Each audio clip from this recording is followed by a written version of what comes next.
Welcome to the Two a Kidney podcast. You're with Mon and Don. Two advanced practice nurses with decades of experience in hard-to-heal wounds, burrowing into prickly conversations.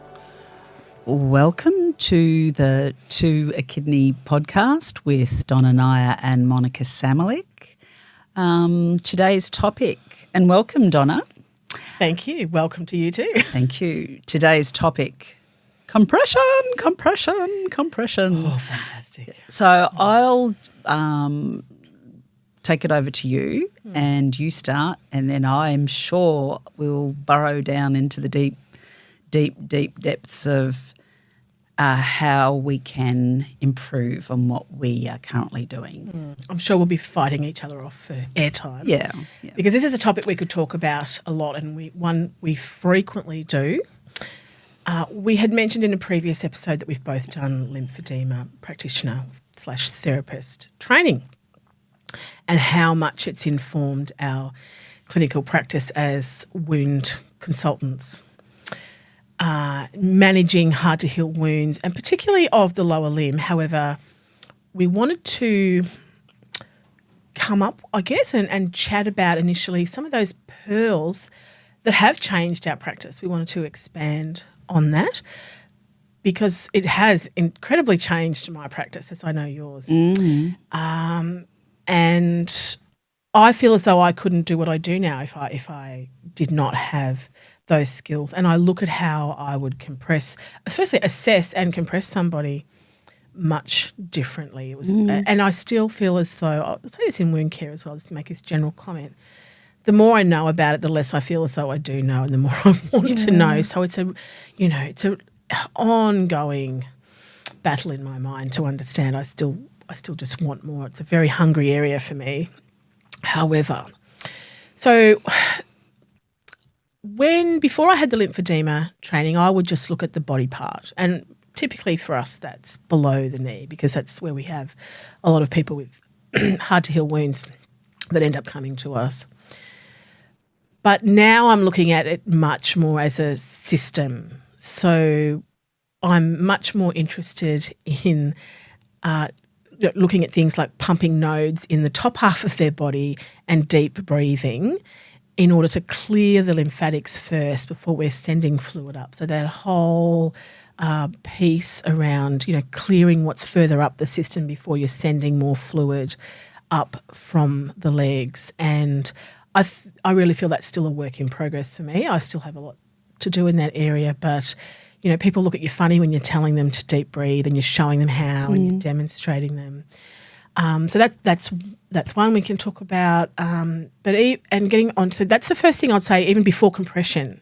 Where are we sending that fluid? I look at that differently and assess edema differently. I have much more of an understanding of the types of edema and the stages of edema. I really didn't have a good understanding of that before, particularly tissue fibrosis. And I see a lot of things in clinical practice, I guess, and when we're talking about lymphedema, we're often learning from people who have been focused, not all of them, but a lot of the research is on edema / chronic edema, and there's nuances in those terms. People who have cared for people who have, cancer-related lymphedema, secondary to cancer treatments, rather. But we're dealing with people who often have chronic edema / lymphedema from other causes, and I don't often feel as though that's well represented in the evidence and the education. For example, I remember when I was doing the my accredited lymphedema course, we were asked the question, where does the fibrosis start from, distal to proximal or proximal to distal? And I had only ever seen, and it had been seeing people with chronic edema for a long time, distal to proximal. So, it starts from the toes and creeps up, essentially, grossly. I was wrong. She said, no, it's from, proximal, so, from the groin down. And that did not make sense to me. But I had to understand why, and I had to ask that that question, because that's not what I had seen in clinical practice at all. And yet the person who was teaching didn't have an experience with the types of edema that I had been seeing. I know who you're talking about too, which we can't say, but yes. Yeah, no, absolutely. So there's those things when we as wound nurses come into those types of education, we're often those outliers. Yeah. Can I interrupt? Go for it. Let's get this. Because we are the outliers in wound management, because frustratingly so, and I'm going to start getting really prickly here. Right. Most of our wound management colleagues at all levels have not done a lymphedema course, do not understand lymphedema, and that's the Tyrannosaurus rex in the room. We are a rare breed. I get excited when I go to a lymphedema, talk to nurses who've done a lymphedema course. They get it. And so even I went to the Australian Lymphology Association symposium in May last year. You, me, were the only nurses plus 2 nurse practitioners in that whole Australasian, so it's not the Australian, Australasian Lymphology Association conference. Yep. And 2 podiatrists. One was the guest speaker, whom was one that I suggested be the guest speaker at the conference. And the other one was, I think, I don't know, there was another podiatrist. That's it. That has to change. Sorry, I've digressed, but that really gives me the pip. And maybe a little bit. It's why we are those outliers. And this is why I guess we want to talk about it, and why it is a prickly topic for us, because we find it hard to get traction in the wound world. I have noticed, and we have talked about it previously, when I was first learning about wounds and getting into compression, like pre-lymphedema training, so perhaps in the noughties, between say 2000, 2010, you're going along to twilights and conferences, there would be 3, 4, 5 trade companies present in the display that would have compression, and I would make a beeline for all of those, trade shows, and there would often be compression and chronic edema related seminars and talks. We've actually lost a lot of that. It's very hard to find now compression garment suppliers presenting at a wound conference, and I've missed that, and I wonder why that is. And the understanding of lymphedema, chronic edema, has also, I feel, taken a back step to a lot of other important wound topics. And that frustrates me, absolutely frustrates me, because if more people had done that type of training, they would understand the importance of it. But we're all still going around talking about millimetres of mercury, but I want to start talking about the stiffness of materials, flat knit garments, all those other things that I know are equally as important. I would go as far as to say that the way we prescribe compression and the way we apply compression is more important than any debridement we do, any wound bed preparation we do, and that is really controversial. But Professor Neil Pillar, highly regarded, he's the editor of the Australian Lymphology Lymphedema Research Journal in Australia, and has, he's got creds A4 page long from Flinders Medical Centre. When we did a workshop with him in Wounds Australia in September 2023, he said one thing: scratch and scrape as you wish, but think about the lymphatics.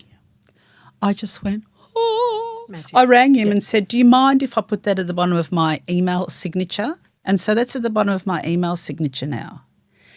And yet we've got all this energy around, what dressing do we put on? We got to debride. Can we do a debridement course? Can we do a debridement course? Can we do it? Hang on. Let's go way, way back. Get the body to do that. Fix up the lymphatics. If you understand how the lymphatics work, the lymphatics will get that job done much faster and more sustainably. So going back, so you were talking about stiffness and the type. So I'm giving it to the floor to you again, but it just drives me crazy. I know. I think, and I'm just throwing out those topics, but have you ever, that just made me think about quite a few scenarios I've had. Have you ever, gone into a complex situation with that lymphedema background, but you referred to because of the wound, and all you've done is fix up the limb compression? Yeah. And you've barely touched. Every time. Yeah, I know. Just Same. Yeah, it's huge. and then and then everyone, because and there's also and this is including all our wonderful allied health peers out there who are now working in that wound space as well, OTs, physios, podiatrists, who really don't have an understanding about wound management. And again, that's another topic about wound management and wounds and lymphedema and allied health, I suppose. But just going back to that, they want to know what to do about the wound. And I think one of the issues that we're seeing here, and this is really changing across Australia, is where OTs and physios who used to decline compressing someone with a wound because they had a wound. Oh yeah, and that still happens. They would, and that's when we really needed them to compress the most, and the strongest. They were declining treating these people because of not a misunderstanding. They want to know, what dressing do we put on, etc. I'm saying, just compress. What I'm finding is that particularly the health professionals who either the nurses who've not done a lymphedema accredited course, or people who are not nurses, or podiatrists that they're in that grey area, but mostly podiatrists, they don't compress strong enough. Or with the right type. Yes, and that's why I'm saying we'll leave that to you. And that leads to this difference. So they prescribe the wrong compression for the wrong parts. And I'll segue to you because one thing that I used to learn when we used to do venous leg ulcer, and there's no such thing as a venous leg ulcer, another topic. Yep. But when I first was taught compression for people with venous leg ulcers, I would just compress to below the knee. All the time, absolutely. With a class too. Yeah. Don't get me started on classes. Yeah. I don't know why we can't talk numbers, but anyway. Yeah.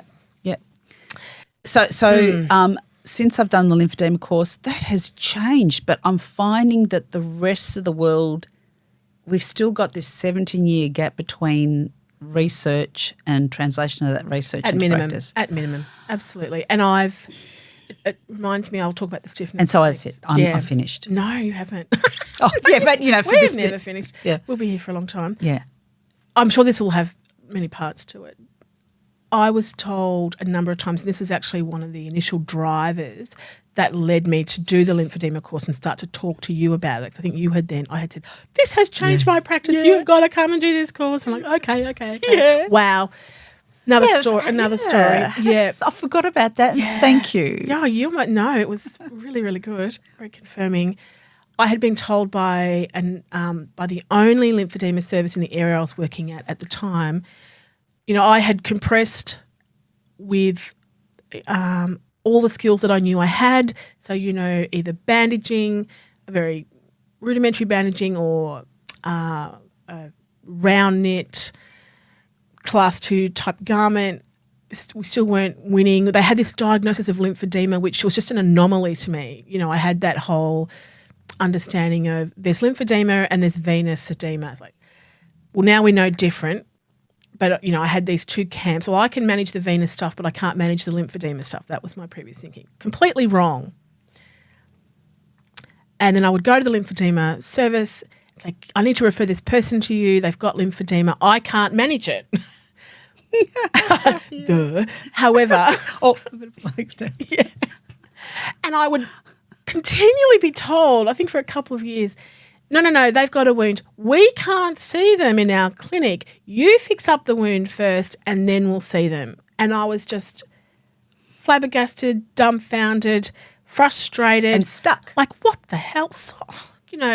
What? I can't fix this. Well, I probably could have if I had this lymphedema skills or that training. And that really led me, like, I've got to find out more I've got to understand more about this. And then the rest is history. But, I would still refer to more experienced lymphedema practitioners, therapists, clinics, and I routinely do in my private practice. I have quite complex people that I'll manage in the home environment and will, refer and do a tag team and liaise with the public service that's multidisciplinary too. So that is a really nice model. But, I will conversely, I'm probably on the other end now. I'll have nurses that come to me and say, can you help me with the lymphedema? Or they can't. I'll let you finish this one. They can't tolerate compression, or compression's not working. We've tried compression. And they're doing what I had done 10 years ago, and not understanding the stiffness of the material. And even things like nighttime compression now, we say so much more about nighttime compression and textures in materials. And there's so much in the area which is great for home care, about self-care and what patients, clients, consumers can do for themselves, and physical activity. I approach that differently now. So my practice would be, and some of this will be consistent with the cohort of people that I have. I have a lot of people in disability space. I'm usually seeing lymphedema that's stage 2 late and stage 3 at minimum. They're not coming to me with early type lymphedema. I think staging is a bit controversial anyway. Yes, and we might have a guest speaker who may be able to talk to that. I think that would be amazing, yes. I don't feel qualified to talk about that so much. I can describe what I see in clinical practice, right? And that drives us to seek out more information. That's how we advance our practice. So, but they're still doing the highly elastic compression to the knee, and it's cutting in, and it's not well graduated, it's not enough layers, it's painful, it's cutting in. There's a whole heap of things I can see just right by standing at the door, that's not fantastic. But there's not that ability with people who haven't been trained so much in lymphedema to problem solve the compression. Oh, yeah. And I think I have a lot of people who have, so many garments, wraps, whatever in the drawer. I haven't even mentioned pumps yet. And they've had bad experiences, and it's really hard for us to come along when they've had bad experiences, because we're having to help them unlearn, and they've spent a lot of money and they've tried a lot of things that they feel don't work, and we're having to say, well, it's that was perhaps wrong. Yeah, and look, can we talk about this word tolerate? So let's do that. Because I can, and it's a word. So this actually comes from, again, my experience in pain. And to tolerate anything implies that you are hurting, you are suffering, and you are using all your faculties available to you to deal with that pain. Yes. So that's tolerating pain, and I think that's a basic human right is to be not in pain, or that's the aim, or at least to have what I have called a comfortable pain, where you can still function and you really aren't aware of the pain, or the pain's not stopping you from leading a relatively good quality life. But when we use that word tolerate compression, and I still hear even my highly regarded lymphedema practitioner peers use that word tolerate compression. And I really think, and as you know, I'm into semantics and the language and the linguistics of wound care. Can you write that down as the language and linguistics of wound care? We're getting a list, you see, of other future topics. The word tolerate. So tolerating compression means that they're experiencing some symptom which by definition is painful and impacting their life, their cognition, or whatever you want. I mean, I don't know what the actual definition of the word tolerate is. And we've got to then decide, is that an external problem? Is it an internal problem, or is it both? And I'd like to say that it is often both, that it's and I've just played you a thing on Instagram showing that most studies on pain have been done on the vast majority, like most, have been done on males and male cell lines. So really, we know nothing about female pain, and let alone female pain in wounds. I digress. So then, then I think about, well, does a woman tolerate compression differently to a man? So anyway, using the word tolerate. So tolerate means that there's some discomfort that the person, or not discomfort, let's use the word, there's suffering being experienced, and again, it's either from an internal foci, external, or both, and I like to think it's both. But I hate to say this, but I think predominantly it comes from external. It's, again, the poor prescription of compression. And when we say tolerate, I hear a lot of my peers suggest that they should have some degree of tolerance. Well, what do we mean by that? What do we mean by tolerating compression? And then we go, they rip their compression off, and the person's uncompliant, person's non-concordant, non-adherent. Which all puts the responsibility on the patient. Even that tolerance, they can't tolerate it. Yeah, and so, and just further to that, so when people say to me, when a person says to me, I tried compression, I say to them, well, and I've mentioned this in a previous podcast, but I'll reiterate it again now. When we're ill, we don't go to a doctor and say, I'm sick, doctor, can you give me a tablet? I was sick and that tablet you gave me didn't work and I'm sick of tablets. I just don't tolerate tablets. The same analogy can be applied to compression. And all, medical staff, all the professions have come to me and said, use that word, they don't tolerate compression. And when you unpack it, it's the system, and the system that clinicians work in that's the intolerable factor, and not necessarily the person with the wound and with the swelling, the chronic swelling.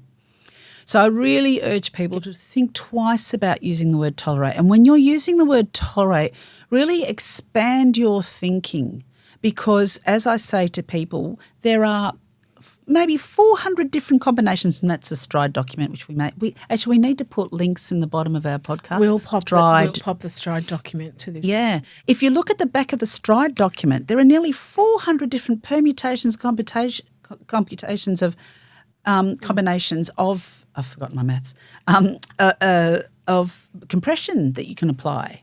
So let's go back to stiffness. And you need to have some time to look at that document.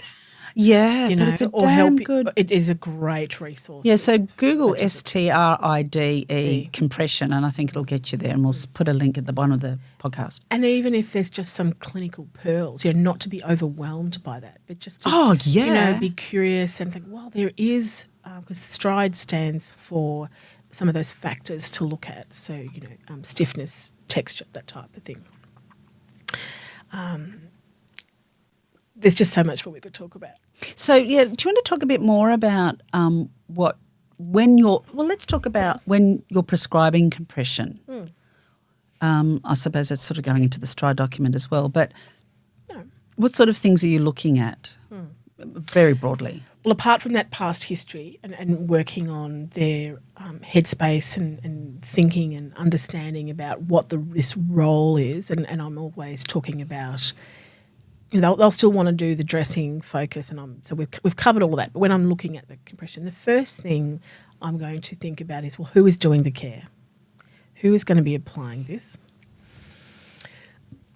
When do they need to have hygiene, and what's their skin on their limb currently looking like? That will have a big role.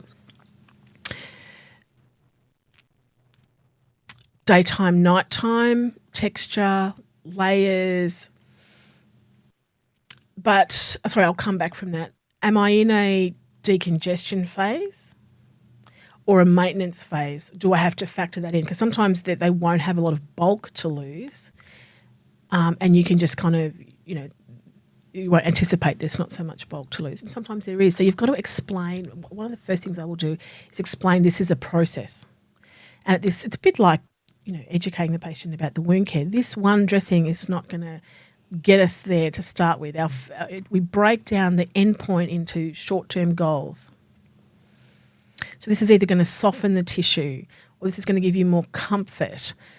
This is going to reduce the circumference. This is going to enable you to shower. And if I'm getting them to do other things like pumps, how does that work with the garment? Can they get it on and off?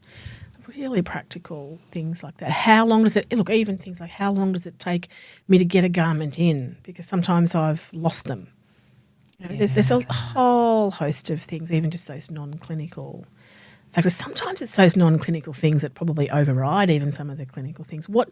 Where can I get that client to? What is the most important thing to them right now? Because sometimes hitting that first, it might be not what I want, but it'll be a compromise.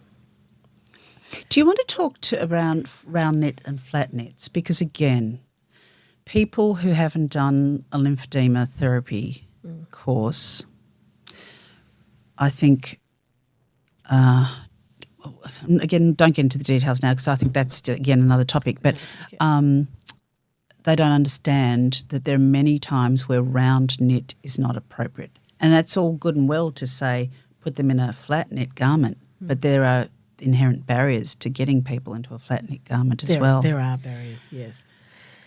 And that, to me, so where will I go with that? Rudimentary at a gross level. So a round knit garment is sewn differently to a flat knit garment. A round knit garment won't have a seam, and the way that the garment, the knit is done, a round knit garment can slip down the leg. Yes. So it doesn't have that it has less stiffness in the fabric. It's often a thinner fabric, but then there's differences in round knit garments. Some are just, the materials are inherently more stiffer. And that's all explained more in the S.T.R.I.D.E document. Yeah. But essentially you can know when you look at a material whether there's a seam or not. So a flat knit. Then again, there's always an exception, isn't there, in this line of where we're working. There are I'm just thinking this is my No, I think that's experience putting simply. I'm thinking of the difference between made to measure and custom. There are some typically flat knit garments are made to measure because they need to fit very exactly. But there are some made to measure garments as well, but they still have a seam. I was just thinking about that. It's like we heard it once, and this is one of the things we talked about. We have a wound care formulary in our head. We know a lot about dressings, right? And all of those consumables that are available, even though we might have a smaller preferred toolkit of what we use, but we still know about everything, mostly. We have a whole nother tab of garments and compression. Yeah. And that has been a real hard thing for me to take on board because I feel as though I've got like two computers open. Yes, two tabs so open. I feel as though, I need a bit of sympathy from, the people who are just the woundies because I've got the lymphedema stuff all in my head. So, yes, it's interesting. I'm just segue here. I will often describe myself as a very experienced wound clinician. I still feel as though I'm on that learning curve. I wouldn't describe myself as an experienced lymphedema clinician. However, compared to a lot of wound clinicians, I probably am really experienced. In relative terms. But I have agree. I have a lot more to learn. It doesn't come as easily for me, the lymphedema. So, but anyway, so the flat knits can be more comfortable because they're not compressing as much. They're not pulling as much. They're not as much like a piece of elastic that's always trying to get back to its original shape. And that's often how I'll describe that difference to clients. I'll say, a piece of elastic and you pull it out. And often I'll have their old garment there. You pull it out. It's always trying to stretch back. The flat knit will just sit on the limb. It'll still offer that millimeters of mercury compression. There's still that prescription around, how firm it's going to be, but it has a higher working pressure. So when the muscle is contracting underneath, it offers more stiffness on the outside of the limb, which will then create more... Putting the limb like in a piece of polypipe. Great, and I would love the plumbing analogies. That's gold. So it will also be more comfortable. Yeah. to where Because when you're not working your leg and when it's when it's elevated, well, hopefully the edema's reducing. And also flat nets are less, properly fitted flat nets are less likely to dig into the ankles and cut in at the ankles. Oh, yes. And that's and the round nets are just terrible at that. It's I think it's pretty hard to find a round net, even a properly fitted round net, to not cut in at the ankles. It's very, very difficult. So the minute we get anyone with that level of deformity, skin folds, I'm going to more of a stiffer material or a flat knit if I can, or layering up. Yep. To get more stiffness in the system and graduation. And you talked about all the different, there's a lot of variants there. And the other thing is, and I'll tell you now, again, like you do, I'm really getting into this now. I'm telling you, everyone out there, anyone who compresses, if you're compressing someone's leg and you've got, and again, that muffin-topping over the top, and I've asked experts, again, language. We need a language for that because muffin-topping is not very nice, but I call it muffin-topping. If you've got that muffin-topping, then that's dead. Most certainly that you need compression higher. So we really need to be compressing the thighs as well, and we'll talk about different ways of doing that. But the moment you compress the lower leg and you've got swelling above the bandage, you're pushing the proverbial uphill. And, to quote, who was it that we heard at the ALA talk about the sauce bottle? It's like squeezing a sauce bottle with its lid on. Yes, yeah. And so I challenge everyone. I actually think you need to be compressing higher. And I'm talking at, nurse practitioner level. There are a lot of us out there that just compress to the lower leg. I mean, below the knee. Yep, it's a huge topic. It's a really, really big topic. I feel as though we need to give a plug too at this point for the ALA, the Australasian Lymphology Association. Yes. There's a lot of information on their website and also accredited courses. So I know there are some courses around that aren't accredited, but you ideally you need to go and do an accredited course because you can be assured of the content that it is of a particular calibre, and then there's also the option of going on and becoming listed on the Lymphoedema National Lymphoedema Practitioners Register. Yeah, we've just recently in the region that I work in, they've now got. I mean, we've had physios and OTs undertake the Lymphoedema course in the last 3 years. But the thing that's really been exciting for me as well is that 3 nurses and another one has just registered her intention to do a lymphedema course. So it's like, for me, working in this role, I feel like I've been, I don't know. Influential, just so. No, speaking a different language, and no one can understand me. And it's just like it's incredible how the outcomes are they're just expedited when you've got a district nurse who's also done his or her lymphedema training. It's I mean, I think we need to publish on that. I think that's music to my ears. I'm incredibly jealous.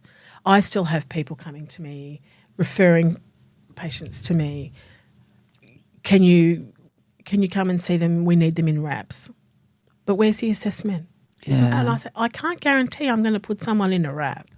Well, that's sort of like going up to a GP or a nurse practitioner. I'm sick. Can I have some atenolol? Yep. Or no, can I have an antihypertensive? Yeah, that sort of thing. Yeah, very piecemeal. Tell me what dressing to put on. It's the same type of thinking. Yeah.